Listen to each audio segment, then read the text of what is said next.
అతని అక్క చెల్లెండ్రు, ప్రభువా, ఇదిగో నీవు ప్రేమించువాడు రోగి అయ్యున్నాడని ఆయన యొద్దకు వర్తమానము పంపిరి. యేసు అది విని, ఈ వ్యాధి మరణము కొరకు వచ్చినది కాదు, కానీ దేవుని కుమారుడు దాని వలన మహిమ పరచబడినట్లు దేవుని మహిమ కొరకు వచ్చినదనెను. చాలు. అతని అక్క చెల్లెండ్రు, ప్రభువా అంటే లాజరు గారి యొక్క అక్క చెల్లెండ్రు, నువ్వు ప్రేమించేవాడు రోగి అయి ఉన్నాడు అని చెప్పి వర్తమానం పంపారు. యేసు ప్రభు దగ్గరికి ఒక వర్తమానం వచ్చింది. ప్రభువా, మీరు ప్రేమిస్తున్నటువంటి వ్యక్తి రోగి అయి ఉన్నాడు అన్నారు. యేసు ప్రభు లాజరుని ప్రేమిస్తున్నారన్నమాట. ప్రేమిస్తున్న వ్యక్తి వ్యాధిగ్రస్తుడై ఉండెను. అవును ప్రియులారా, ప్రేమించే వ్యక్తి వ్యాధిగ్రస్తుడై ఉన్నారు. దేవుడు ప్రేమించే వారికి వ్యాధి వచ్చిందా? వచ్చిందని రాయబడింది ఇక్కడ. దేవుణ్ణి ప్రేమించని వారికి వచ్చింది వ్యాధి, దేవుడు ప్రేమించే వారికి వచ్చింది. దేవుడు ప్రేమించని వారికి కూడా వ్యాధి రావచ్చు. కాబట్టి వ్యాధి ఈ రోజున మనిషిని భయపెట్టే ఒకటి ఏదైనా ఈ ప్రపంచంలో ఉన్నదంటే వ్యాధి. ఈ ప్రపంచంలో ఏదైనా ఒకటి మనిషిని భయపెట్టేది, మనిషిని లేకుండా చేసేది, మనిషిని ఈ సూర్యుడు చంద్రుడు చూడకుండా చేసేది ప్రపంచంలో ఏదైనా ఉన్నది అంటే అదే వ్యాధి. ఈ వ్యాధి ఎవరికి వస్తుందో వారు అజాగ్రత్తగా ఉన్నప్పుడు ఆ వ్యాధి అతన్ని లేకుండా చేయొచ్చు. ఈ రోజున ప్రమాదకరమైన వ్యాధుల్లో ఒకటి క్యాన్సర్ వ్యాధి. దాని చేత ఎంతోమంది 4th స్టేజీకి వచ్చిన వాళ్ళు, 3rd స్టేజీకి వచ్చిన వాళ్ళు, 2nd స్టేజీ అని, 1st స్టేజీ అని ఇలా రకరకాల వాళ్ళు చాలా ఇబ్బంది పడుతున్నారు. అలాగే కొన్ని వ్యాధులు, ఆ వ్యాధులు మనిషిని లక్షలు ఖర్చు పెట్టేలాగా మనిషిని సిద్ధం చేసినాయి. కొంతమంది తమ ఆస్తిని అమ్మి ఆ వ్యాధి కోసం ఖర్చు పెడుతున్నారు. అయినా వాటికి ఒక చివర మొదల లేకుండా పోయింది. ఎందుకంటే వ్యాధి అది ప్రబలమైపోతుంది. ఈ భూమి మీద దేవుని యొక్క పిల్లలైనటువంటి వారికి కూడా కొన్నిసార్లు వ్యాధులు వస్తాయి. ఆ వ్యాధి మనిషి జీవితంలో దేవుడి చిత్తానుసారంగానే వచ్చి ఒకవేళ దేవుని రాజ్యాన్ని తీసుకుపోయే వ్యాధి అయి ఉండొచ్చు. అది ఏదో వచ్చి చూసిపోయేది కాదు. అది వచ్చిన వ్యాధి మనిషిని తీసుకుని పోయేది అయి ఉంటుంది, దేవుని చిత్తానుసారంగా పంపినటువంటి వ్యాధి. ఎందుకంటే ఆయనకు ముందుగా తెగుళ్ళు నడుస్తున్నాయి. తెగులు కాదు, తెగుళ్ళు నడుస్తున్నాయి. దేవుని ముందు తెగుళ్ళు నడుస్తున్నాయి, తెగులు కాదు.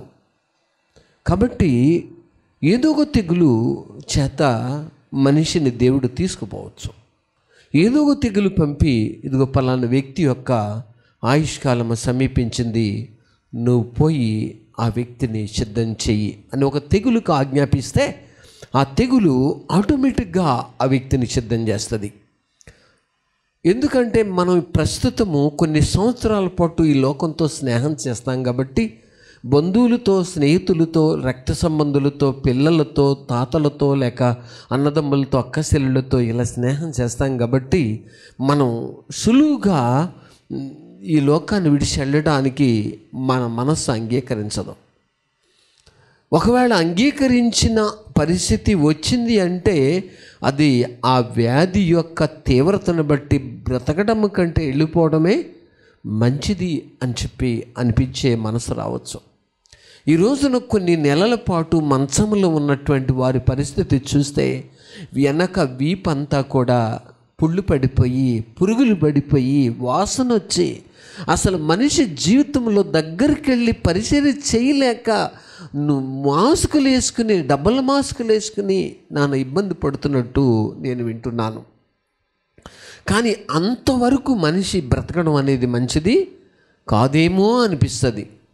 ఎందుకంటే ఏ వ్యాధి రాకుండా లేక ఏ మంచాన పడకుండా సులువుగా దేవుని రాజ్యానికి వెళ్ళిపోయే మార్గం ఏదైనా ఉందా అని అడిగే పరిస్థితుల్లోనే చాలామంది ఎదురు చూస్తారు.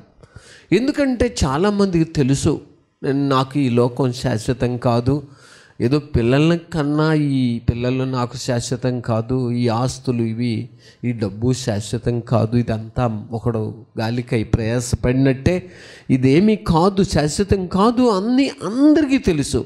కానీ మనసు అంత సులువుగా ఏం చేయదు, వెళ్ళిపోవటానికి అంగీకరించదు. మనిషి మనస్సు తీపి, లోకమును గూర్చిన తీపి, లోకమును గూర్చిన భ్రమ, లోకమును గూర్చిన ఆశ మనిషిని ఇక్కడే ఉండాలి, ఇక్కడే ఉంచాలి అని ఆ మనిషిని పురుకొల్పుతూ ఉంటుంది. కానీ యేసుక్రీస్తు ప్రభువారు దగ్గరకు ఒక వర్తమానం వచ్చింది. ప్రభువా, మీరు ప్రేమించే వ్యక్తి వ్యాధిగ్రస్తుడై ఉన్నాడు, అయితే నేను వచ్చి స్వస్థపరుస్తాను అని ప్రభు చెప్పగలరు. మీరు ప్రేమించే వ్యక్తి వ్యాధిగ్రస్తుడై ఉన్నాడు, కానీ ఈ వ్యాధి ఎందుకు వచ్చింది? కొంతమందికి వచ్చే వ్యాధి దేవుణ్ణి మహిమపరచడానికే రావచ్చు. కొన్నిసార్లు వచ్చిన వ్యాధి మనిషిని దీనులుగా చేయవచ్చు. కొంతమందికి వచ్చే వ్యాధి మనుషుల్ని విరిగి నలిగిన హృదయం గలవారిగా సిద్ధం చేయొచ్చు. కొంతమందికి వచ్చే వ్యాధి మనుషులను దేవుని పరిచర్యలో స్థిరపరచడానికి రావచ్చు. కొంతమందికి వచ్చే వ్యాధి దేవునికే తన్ను తాను అప్పగించుకోవడానికి సిద్ధం చేసేదిగా రావచ్చు. కొన్నిసార్లు కొంతమందికి వచ్చే వ్యాధి మనుషులను ఒక దేవునితో మరి ఎక్కువగా సహవాసం చేసేలాగా సిద్ధం చేయటానికి రావచ్చు. కొన్ని వ్యాధులు మనిషికి వచ్చినప్పుడు పూర్తిగా అసలు భక్తి యొక్క మెట్టులోనికి వచ్చి పరిపూర్ణమైన భక్తి వాతావరణంలోనికి అడుగులు వేసేలాగా సిద్ధం చేయొచ్చు. వ్యాధి వచ్చిందంటే మనిషిని ఏదో ఒక విధంగా తీసుకుపోతుంది, లేకపోతే మనిషిని దేవునికి సమీపస్తులుగా చేసి దేవునికి మహిమ తెచ్చేదైనా అయి ఉంటుంది వ్యాధి. ఈ లోకంలో ఎక్కువగా ఖర్చు అయ్యేది వ్యాధి మూలంగానే ఖర్చు అవుతుంది. ఈ లోకంలో మనిషిని సిద్ధం చేసేది వ్యాధి. ఈ లోకంలో మనిషిని భయపెట్టేది వ్యాధి. ఈ లోకంలో మనిషిని లోకంలో లేకుండా మాయం చేసేది వ్యాధి. ఎన్ని వ్యాధులు ఉన్నాయి! మన మనిషికి లోపల ఎన్ని అవయవాలు ఉన్నాయో అన్ని అవయవాలకి అన్ని వ్యాధులు ఉంటాయి. అందుకనే మారు మనసు పొందండి అని ప్రభు గొప్ప మాట చెప్పారు.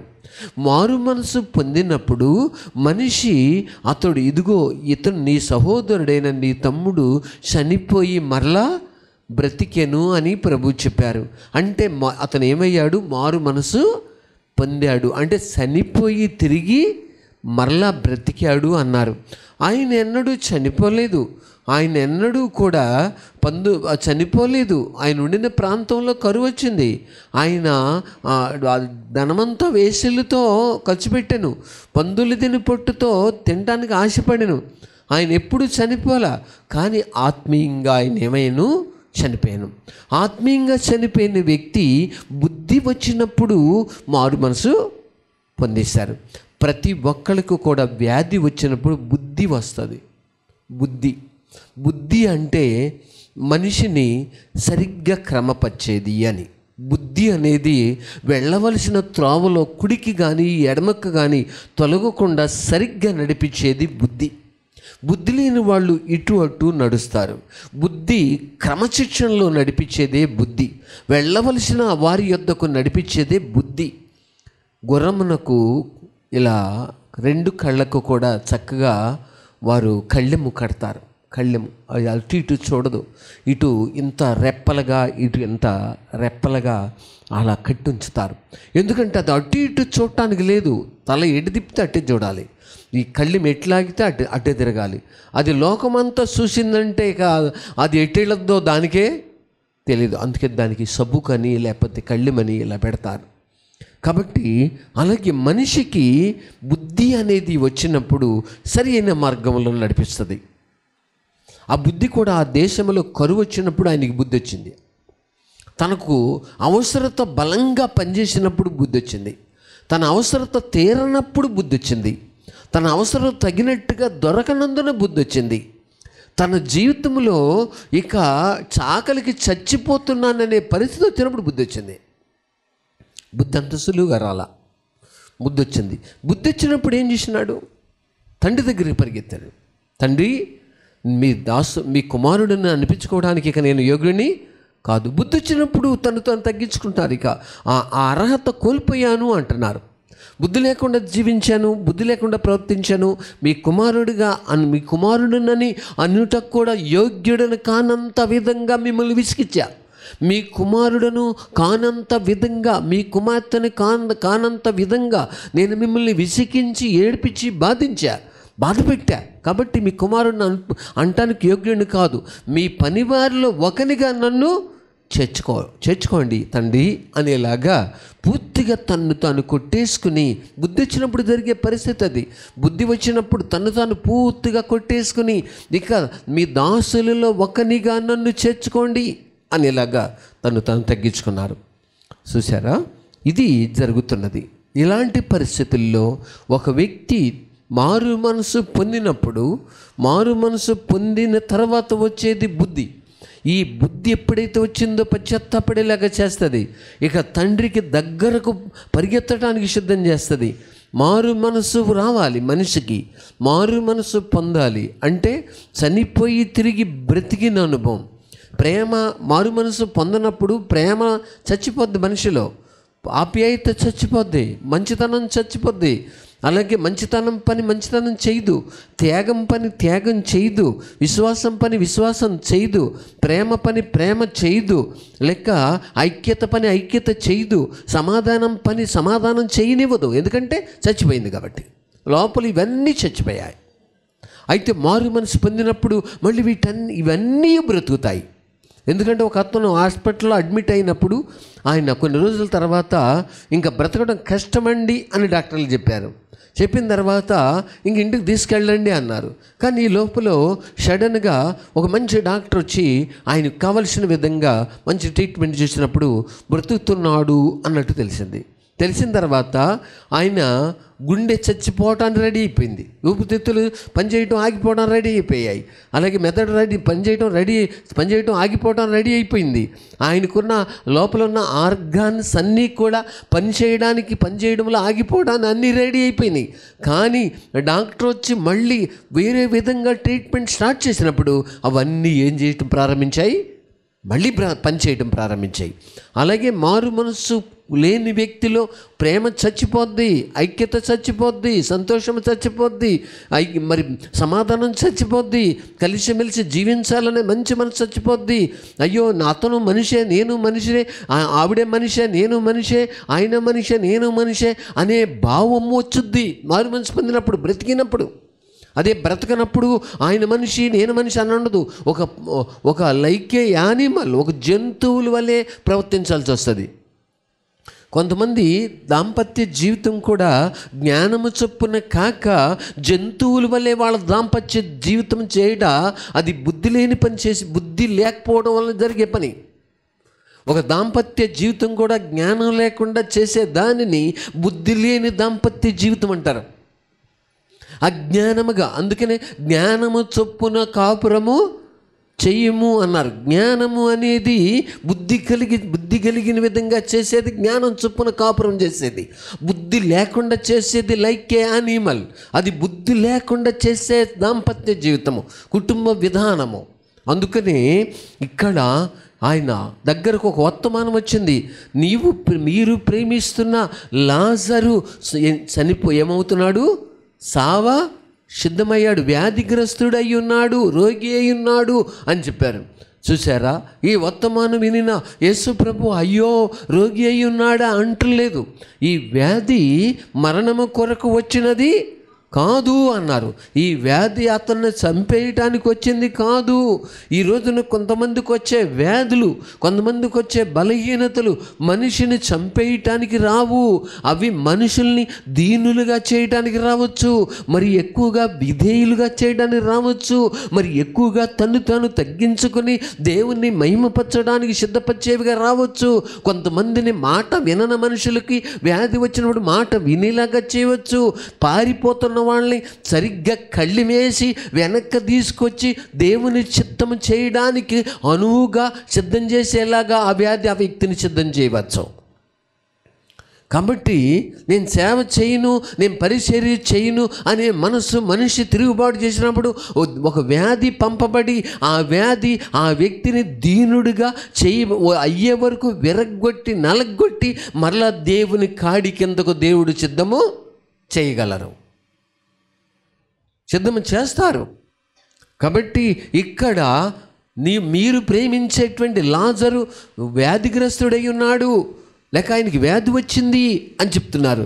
ఆ వ్యాధి మరణము కొరకు వచ్చింది కాదు అని వెంటనే ప్రభు సమాధానం చెప్పేశారు. మరి మరణం కొరకు వచ్చింది కాదు.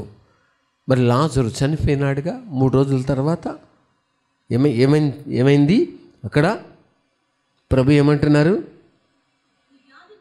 11వ వచనం, ఆయన ఈ మాటలు చెప్పిన తర్వాత మన స్నేహితుడైన లాజరు నిద్రించుచున్నాడు. ఏమైపోయింది? ఏం చేస్తున్నాడట? మన స్నేహితుడైన లాజరు ఏమవుతున్నాడు? నిద్రిస్తున్నాడు అని ప్రభు చెప్పారు. అయితే అతను మేలుకొలుప వెళ్ళుచున్నానని వారితో చెప్పగా శిష్యులు, ప్రభా అతను నిద్రించిన ఎడల, ఇదేంటి నిద్రిస్తే ఏమవుతాడట? శిష్యులు చూడండి ఏమంటున్నారు, అయ్యో నిద్రిస్తే అట్ట ప్రభా, అదేంటి నిద్రిస్తున్నాడని చెప్తున్నారు, ఇందాకేమో మహిమ కొరకు వచ్చిందని చెప్పారు, ఇప్పుడేమో నిద్రిస్తున్నాడు అని చెప్తున్నారు, ఇదేంటంటే శిష్యులు అంటున్నారు అతడు నిద్రించిన ఎడల బాగుపడును. ఎందుకని? ప్రభువుతో కూడా ఉండిన శిష్యుల్లో, ప్రభువుతో కూడా ఉండిన నడిచిన శిష్యుల్లో బలమైన విశ్వాసము వారిలో పని చేస్తుంది. ఓ ప్రభు, అతను నిద్రిస్తే మీరు బ్రతికిస్తారు కదా, అతను నిద్రిస్తే బాగుపడతాడు కదా, ఆ వ్యాధి వస్తే మీరు స్వస్థపరుస్తారు కదా. ఈ వ్యాధి మనుషుల్ని ఇబ్బంది పెట్టి చంపడానికి వచ్చింది కాదు. వ్యాధి వచ్చిందా ఏదో విధంగా మనుషుల్ని వారిని నలగొట్టి మరి ఎక్కువగా దేవునికి సమీపస్తులుగా చేయటానికే వచ్చిందేమో. కాబట్టి అతడు నిద్రించిన ఎడల బాగుపడినన్నారు. నిద్రిస్తే ఎట్ట బాగుపడతాడు అంటే నిద్రించడం అంటే చనిపోవడం. ఎలా బాగుపడతాడు? కానీ శిష్యులకి అలాంటి బలమైన విశ్వాసం ఉంది. నిద్రిస్తే అతడు నిద్రిస్తున్నాడు అని ప్రభు చెప్పగానే, ప్రభు అతడు నిద్రించిన ఎడల బాగుపడతాడు అన్నారు. శిష్యులు చెప్పేశారు. చెప్పగానే ఏమవుతుంది? యేసు అతని మరణమును గూర్చి చాలు. 17వ వచనం, యేసు వచ్చి అదివరకే అతడు 4 దినములు సమాధిలో ఉండినని తెలుసుకొనెను. ఎన్ని దినాలు ఉన్నాడట ఆయన? 4 days సమాధిలో ఉన్నాడు. 4 దినముల సమాధిలో ఉండినట్టు తెలుసుకున్నారట.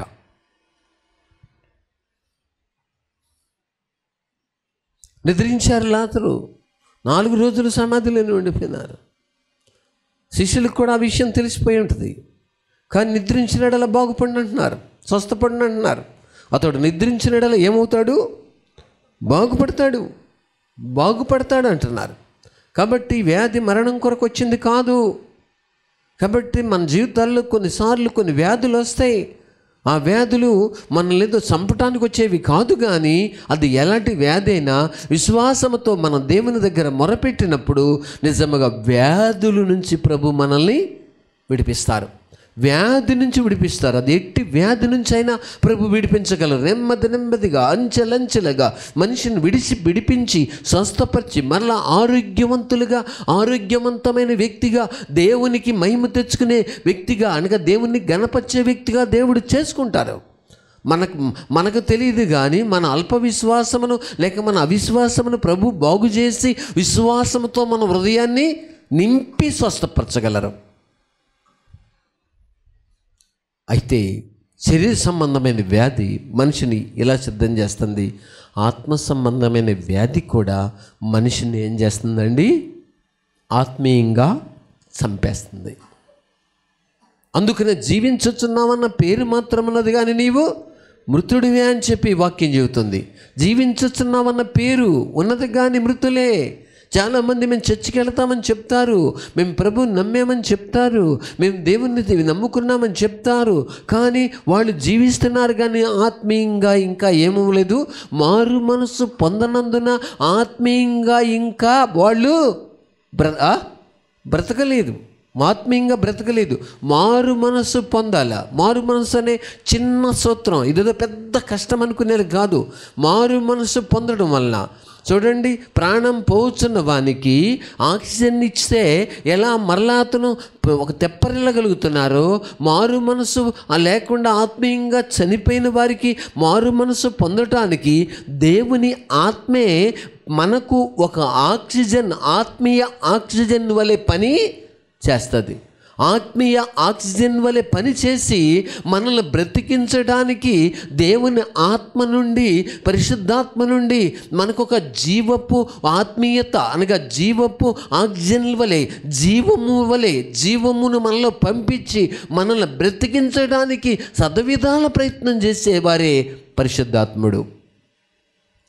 కాబట్టి చాలామంది మేము భక్తి చేస్తున్నాము అని చెప్పుకుంటూ కూడా ఆత్మీయంగా ఇంకా బ్రతకలేదు. అంటే వాళ్ళు ఇంకా మారు మనసు పొందలేదు. మారు మనసు పొందితే మనిషి ఏం చేయాలి? ప్రభా నేనేమని యొద్దా అన్యాయంగా నేను తీసుకున్నాడలా 4 అంతలు దాన్ని చెల్లిస్తా అంటే మారు మనసు పొందిన వారిలో నుంచి ఏం ప్రారంభించబడింది? ఒప్పుకోలు ప్రారంభించబడింది, దిద్దుబాటు ప్రారంభించబడింది, సరిచేసుకోవటం ప్రారంభించబడింది. అయ్యా నేను యూదులైన మీకు, సమరమైన మాకు సంబంధం లేదు, నేనిచ్చే నీళ్ళు మీరెలా తాగుతారు అని చెప్పి అన్నప్పుడు ప్రభు ఆమెతో మాట్లాడుతూ నేనిచ్చే నీళ్లు త్రాగువాడు అన్నాడు తప్పిగా గోనడనగానే ఆ నీళ్లు నాకు కావాలన్నప్పుడు ప్రభు అన్నారు, నీ పెనిమిటిని తీసుకుని రమ్మన్నప్పుడు నాకు పెనిమిటి లేడనగానే నువ్వు నిజమే చెప్పావు, సత్యమే చెప్పావు, కానీ నీకు ఇప్పుడు 5 పెనిమిట్లు ఉన్నారు అని అసహించుకోలేదు ప్రభు. నువ్వు 5 భర్తలతో జీవిస్తున్నావు, పో నేను నీతో మాట్లాడను అని ప్రభు అంటల్లా. నశించిన దాన్ని వెతకి రక్షించడానికే ప్రభు ఈ లోకానికి వచ్చారు.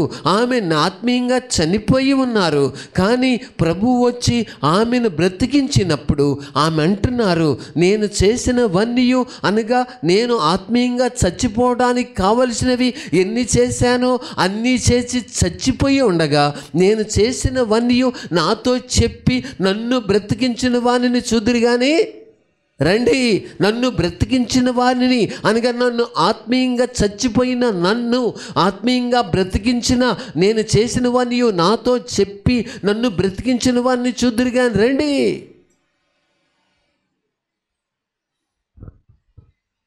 అంతే, ఊరంతా కదిలిపోయింది. కాబట్టి మారు మనసు పొందినప్పుడు చచ్చిపోయిన ప్రేమ బ్రతుకుతుంది, మారు మనసు పొందినప్పుడు చనిపోయిన ఆప్యాయత బ్రతుకుతుంది, మారు మనసు పొందిన క్షమించలేని మనసు క్షమించే మనసుగా బ్రతుకుతుంది. మారు మనసు పొందినప్పుడు సమాధానం లేని భార్య భర్తల మధ్య సమాధానం లేని వాళ్ళు, బంధువులతో స్నేహితులతో సమాధానం లేని వాళ్ళు సమాధానం పొందటానికి సమాధానం బ్రతుకుతుంది. ఇది మారు మనసు. మారు మనసు అంటే మన జీవితంలో ఏది అసాధ్యం అనుకున్నామో దాన్ని సాధ్యపరిచేదే మారు మనసు. దాన్ని సాధ్యపరిచి మళ్ళీ మనల్ని బ్రతికిన వారిగా, వారు దేవుని నమ్మిన వారు కాబట్టి ఇలా చేయగలిగారనే సాక్ష్యము ప్రజల నుంచి, నేను దేవుని నమ్మాను కాబట్టి ఈ రోజున నేను ఈ విధంగా సరిచేసుకున్నానని చెప్పేలాగా సిద్ధం చేసేదే ఏమిటది? మారు మనసు. అదేదో పెద్ద హిమాలయ పర్వతంలాగా ఆలోచించి భయపడాల్సిన పనేం కాదు. అదొక ఆత్మీయ ఆక్సిజన్. మారు మనసు పొందడం అంటే ఏంటి? ఆత్మీయ ఆక్సిజన్ మరలా దేవుని నుంచి పొంది బ్రతికారన్నమాట.